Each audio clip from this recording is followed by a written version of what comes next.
knapsack and subset sum with small items. This is joint work with Adam Polak and Lars Rohwedder. So in the knapsack problem, we are given a knapsack that has a fixed capacity and a set of some n items. Each item has a value and weight. And the task is to find a subset of this item that collectively do not exceed the capacity of a knapsack and maximizes the total value of these items. So in this case, we are selecting drink, phone, and headphones. And the subset sum problem, we are given a set of n integers in the target t. And the goal is to find a subset of these integers that have sum equal exactly t. So in this example, we are given a set 7 numbers and the target t that is equal to 27. And the answer to the subset sum is yes, because you can select a subset that is 2, 9, and 16, and their sum is equal to 27. So note that a subset sum is a special case of knapsack. If you select all the weights to be equal to all the capacities, then the decision variant to the subset sum is exactly the same as knapsack problem.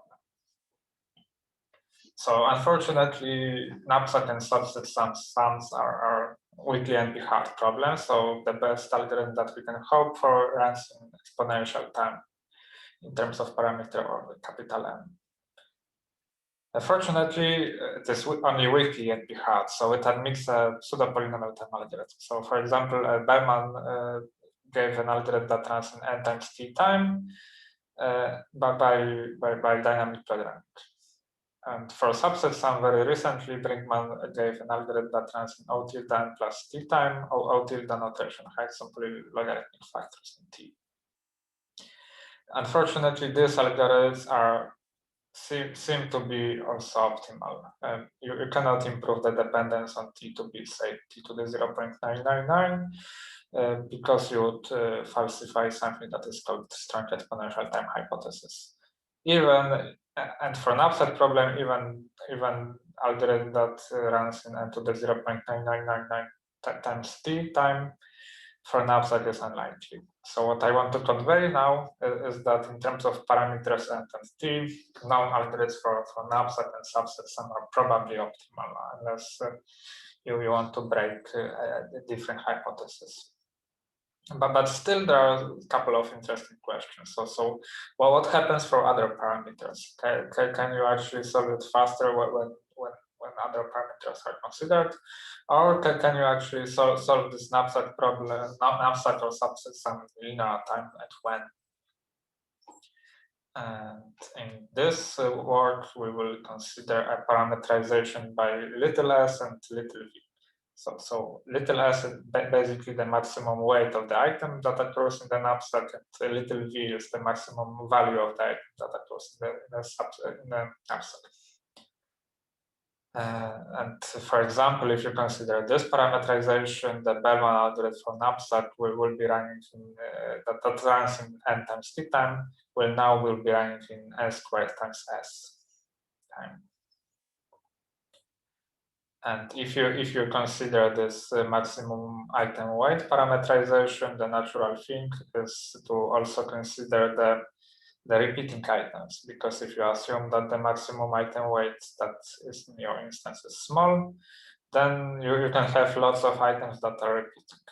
So that's why we also consider a multi-set setting, and this capital N will denote the total number of items, and this little n will denote the total number of distinct items. And the typical setting in this talk is when this capital N is much greater than this little n. So to conclude, the running time, if you for knapsack and subset sum, if you express it in terms of this n and less s parameters, is always more desirable than the running time that is expressed in this capital N and capital T parameters. So let me define the problem that we consider more formally now. So in the knapsack with multiplicities problem, you are given a set of triples, of little n triples, and each triple will encode the value of the item, the maximum weight, the weight of the item, and multiplicity of the item that it occurs. And also you are given a capacity of your knapsack before. And the goal is to maximize the value that you can achieve by selecting xi items of type I. So this xi variable has to be between 0 and ui. You cannot take more than you have of the item. It has to be integer because you cannot take a fraction of the item to your knapsack. And of course, the total weight of all the items that you take with multiplicities can be at most 3. You cannot exceed the capacity of your knapsack.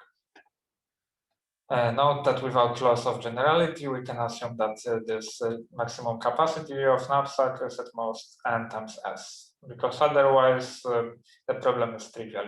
We basically select all the items and they all fit in the knapsack, so the answer is trivial. Now let me tell you the state of the art for knapsack with multiplicities. And because we have different parameterization, there are different types of results. So in terms of the parameterization by little n and t, the Bellman algorithm can be made to run in n times t time. And it's optimal if you consider t equal to the little n, assuming some conjecture. In terms of parameterization by n, s, and t, Kelleler, Batemi, and Atsiotis et al. All gave an algorithm that runs in O tilde n plus st time. And very recently, Eisenbrand and Weissmandel gave an algorithm for knapsack with multiplicities that runs in n times s squared time. Let me mention that there's lots of more algorithms, but for this setting, these are the best algorithms that we know of. And all the previous algorithms run either in polynomial time s time or times poly t time, or n times s time, poly n times poly s time. And the next question arises. So can you actually get a linear time algorithm when s is roughly n to the 0.001 time? For example, can you solve knapsack in linear time in that setting? And we answer it positively. We give an algorithm for knapsack with multiplicities that runs in n plus minimum of maximum weight cube or maximum value cubed. Let me also present to you the state of the art for subset sum with multiplicities. And there's also lots of different works and different algorithms, but two of them are currently the best. So either in the parameterization of n and t, the Brimman algorithm runs in n plus t time, or very recent, the Brimman and Wellings algorithm runs in n plus square root u times s to the 3 halves. U is the maximum multiplicity of the items, and you can use proximity arguments to argue that U is at most S. And if you argue that, then this Brimman and Wellings algorithm runs in n plus s square time. And the question is, our question that we try to solve is that can you actually beat this algorithm and get a subquadratic algorithm? And we also answer it positively. We give an algorithm for subset sum with multiplicities that runs in n plus s to the 5 first time. Okay. Before I present to you the algorithm, let me give you some building blocks that we will use throughout the talk. And the first building block is the definition. And first, let's consider what happens when you use a greedy algorithm to solve subset sum or knapsack. And we call it maximum prefix solution. So this is basically the solution you would get by invoking a greedy algorithm. And greedy algorithm is basically sorting the items according to the efficiency. So you take the maximum, the value of the items and divide it by the weight of the item, and this is called efficiency. And you add the items one by one in the decreasing order, and you stop when you would exceed knapsack capacity. So in this example, you would take ring and a phone. You could also try to take headphones, but this is not the procedure that you will get from the greedy algorithm. You stop if you cannot add any more items.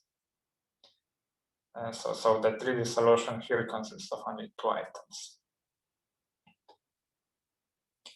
And the proximity result. So this was only a definition of something that is called maximal prefix solution. And then now the statement, we call it proximity result.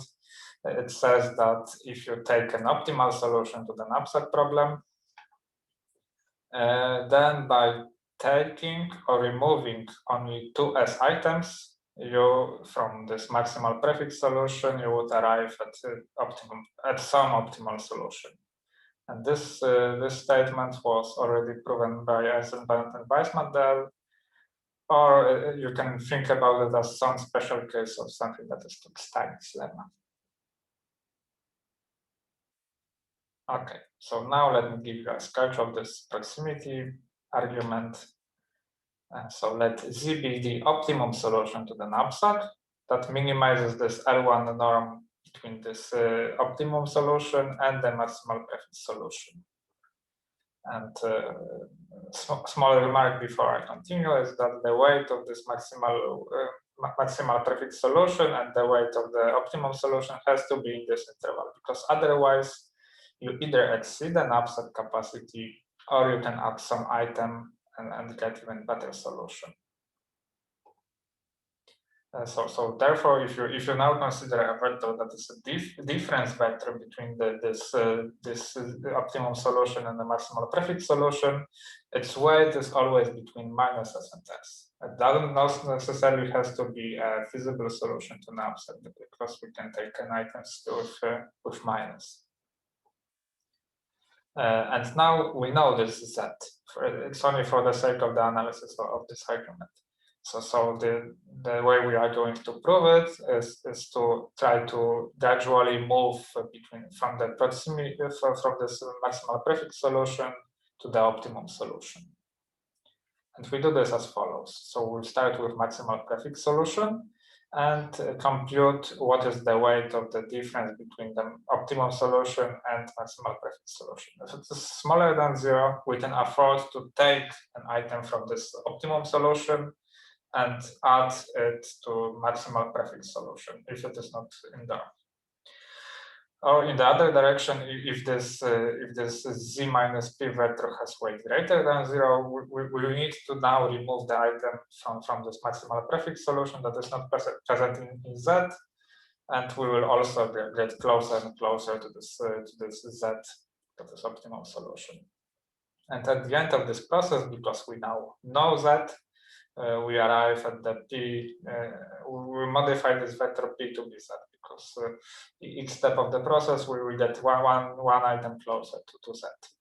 And the main insight behind this proximity argument is that 2S step suffices. So let's analyze this procedure. The invariant that this green boxes guarantee us is that this difference between these vectors, the weight of this difference is actually in this interval minus S and S. So let's assume that we actually took more than 2S iterations to get from P to Z. So by the pigeonhole principle and this invariant, it means that there exists two steps of this process that are having exactly the same weight in the knapsack. Let's call them Pi and Pj. So Pi has the same weight as Pj. So therefore, the difference between them is equal to is having the weight 0, and that's great. That's actually great because it means that we can shortcut our instance and we don't really need to take these items. We can only take those items and we will arrive at the different optimum solution. And this optimal solution is actually closer to our maximal prefix solution, and it is a contradiction with the fact that we have taken the optimum solution that minimizes the L1 norm between Z and P. Okay, great. Now let me give you some sketch of the algorithm that runs in N+S cube time for knapsack.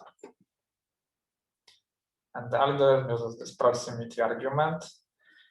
And basically what we want to do is we want to construct a solution that is decomposed into this maximal prefix solution and it consists of some items that we have added to this maximal prefix solution and some items that we have removed from this maximal prefix solutions. This H plus will be the items that we have added, and this S minus will be items that we have removed from maximal prefix solution.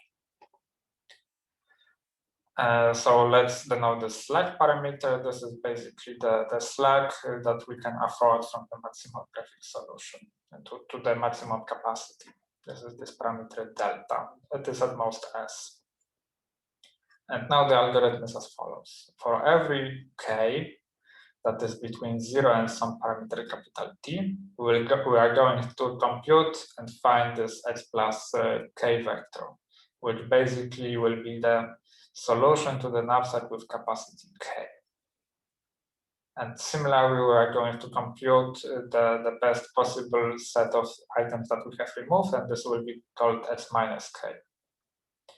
And to compute that, to compute the solutions to this increments of p and decrements of p, we will use something that is called structured impulse convolution, and it basically guarantees us that this x plus k vector can be computed for every k in time that is equal that runs in n plus s times capital T time. Okay, this graph was known before. For example, in the Axiotis paper and Batemi et al. Paper, you can find some similar statements. And then what we need to do at the end is try to join this added and removed items and get a solution to the knapsack with capacity at most k. And then return the best k. So to analyze this algorithm, we use the proximity argument, and this gives us this guarantees us that there are at most 2s items that we have added to our maximal prefix solution. Therefore, the total mass of all these items in this x plus vector has to be at most 2s squared plus delta. Okay. Because all items have weight at most s. Okay, and this will be actually this 2s squared plus delta will be actually our parameter capital T. And the proximity argument guarantees that this is actually enough for us. For the runtimes, we have set this T to be roughly s squared, so this structured mean plus convolution runs in n plus s cubed time. And it computes values for all k inside this in this interval, so we are good. Okay, this was a sketch of our knapsack with multiplicities. Let me give you a sketch of knapsack of subset sum with multiplicities algorithm. Okay, so recall that this Brinkman algorithm ran in O tilde n plus t time. And what would happen if you actually use the previous procedure to use as to solve subset sum? Right, you would also arrive at n plus s cubed time, but because now you are solving a somewhat simpler problem, instead of spending quadratic time in single iteration, you can actually use this Brinkman algorithm to get one s factor smaller. So if you combine this this proximity argument with a Brinkman algorithm, you would arrive at a subset sum with multiplicities that runs in n plus s cubed time, s squared time. Also note that the Brinkman algorithm runs in n plus s to the 1.5 times square root of u time, and because this Stein's argument can also guarantee that multiplicity is at most s, this recent algorithm of Brinkman's one is also works in n plus s squared time. So let me note here that when this u is small, when it's smaller than s to the one third, then you can actually use we can actually use the algorithm and arrive at what we actually need. So to break this quadratic barrier, what we actually need to do is provide some new insight for a subset sum with large multiplicity. And this is exactly what I'm going to present to you now. So the algorithm is as follows. So we set some trade-off parameter, let's call it k, and it will be s to the one third. And we will split our instance into two groups. So the nice thing is now that this IUP instance will be the bundle or bag of k items. And in this IUP instance, we don't care about what's inside the bag. We already know that one bag consists of k items, so we can only keep the number of the bags that we are having. And this IDown instance is basically the rest of the items that we are having. And intuitively, what we want to do is we want to put as many items into the bags as possible. So the nice intuition to have is to think about that there is at most k items in the IDown instance. And the nice property now comes here. So if we bundle up the items into bags, then the capacity of the items is decreasing, right? Because we can somehow divide this capacity of the items by k. So this instance IUP is small because now out of the sudden this capacity of the items decreased. And the IDown instance is simple and nice because this maximum multiplicity has decreased. There is at most s to the one third items in the instance. And we somehow leverage that. So what we provide is a nice proximity argument for this IUP arrow instance. And it says that we can select a set of candidate solutions to the IUP instance that consists only of s to the 5 thirds many candidates. And this set calligraphic C of IUP is basically saying that, guaranteeing that if the answer to the subset sum is yes, this T is in this Si, then there will exist a solution in this candidate set, so that if you combine it with solution to the down set, there will be a solution in down set that nicely combines with it. So now the algorithm is basically to iterate over every candidate in the candidate solution for this IUP set, and check whether it nicely combines with this IDown set. And if so, return yes. Otherwise, return no if no candidates satisfied. And to check this last step, to check if this combined solution is present in this IDown set, we use this Brinkman and Wellings paper. They say that you can preprocess this IDown set in this s to the 5 thirds time, and answer queries about whether the set is present or not in this instance in use constant time. And now the correctness of this procedure will basically follow from the guarantees that we're having on this candidate set that I will present to you in a minute. Before that, let me briefly point out that we can also guarantee that you can recover the solution. To achieve that, we open this Brinkman and Wellings paper and look into the details and guarantee that their algorithm also can recover the solution as to the 5 thirds time. Okay, now let me state to you our proximity-based result. And it says the following. So we somehow generalize this maximal prefix solution and split it into this P up set and P down set. Okay, this will be some simple procedure to generate them. And our proximity argument states that there exists an optimum solution, that is solution in this bundled and unbundled set. And if you unbundle it, you will get k items, such that you can only add or remove s over k many parts from this bundled instance to get to it from maximal prefix solution. Okay, recall that the Stein's lemma only guaranteed us that it's 2s. Now we have something stronger. And to get this candidate set, we can just go through all possible X up solutions. We only know that we now have to consider only those that are having L1 non-bounded. And because all the items have small mass, then there's only S times S over K, many possibilities for X up, which is what we want, S to the 5x. And the proof is rather technical, but let me give you a small sketch and why it's not trivial. So what intuitively we would like to have is to select this, we cannot say anything about this X now, but what we can do is we can select this P up and P down.